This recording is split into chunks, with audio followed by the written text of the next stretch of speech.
Magandang gabi ka-tester.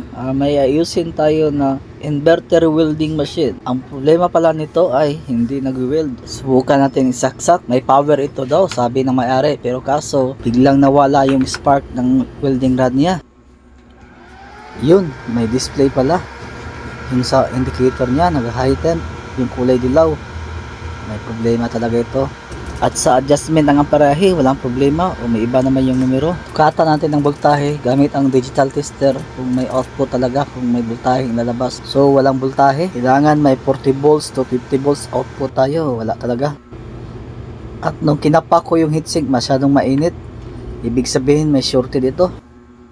Andito yung part na masyadong mainit. At ginamitan ko ng analog tester. Resistance check tayo kung may shorted ba. At yun, shorted ang MOSFET. Kabilaan ng shorted nito. Sabi pala ng may-ari na si Mr. Conejo, nag-cutting welding pala siya nito. Hindi advisable pag ginamitan mo ng pang-cutting ang isang inverter welding machine. Masisira ang IGBT board nito. Katulad na nag-shorted ang MOSFET. Kaya kung makakat ka ng bakal, gamitan mo ng grinder para hindi masira ang inverter mo. Tatlo pala yung MOSFET niya, 40 and 30. Nakaparallel lahat. Yan, natanggal ko na yung isa. I-actual natin dito kung shorted ba. At yun, shorted talaga. At yung chinek yung dalawang natirang MOSFET, okay naman. Mas mainam, palitan natin ng tatlong MOSFET. Yung bago talaga. Kasi hindi natin alam, baka may leak na yun. So ito na yung bago ka-tester. Mataas ang apirahe nitong tatlo kaysa yung dati. Tara, ikabit na natin. At yun, nakabit ko na sa board. Hinda na lang kulang nito. Tapos ko na ikabit, pati yung mga connector. Tara, subukan natin yung voltahe niya. Saksak ko na.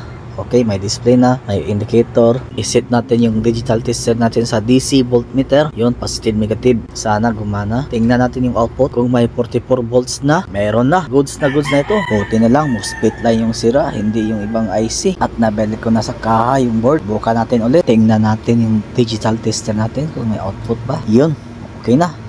Goods na ito. Bukas natin yung actual gamit ang welding rod. Doon natin malalaman kung mag-spark ba. AA na. Thank you. Ito pala yung dinner ko, baki, adobong baki. Yum yum.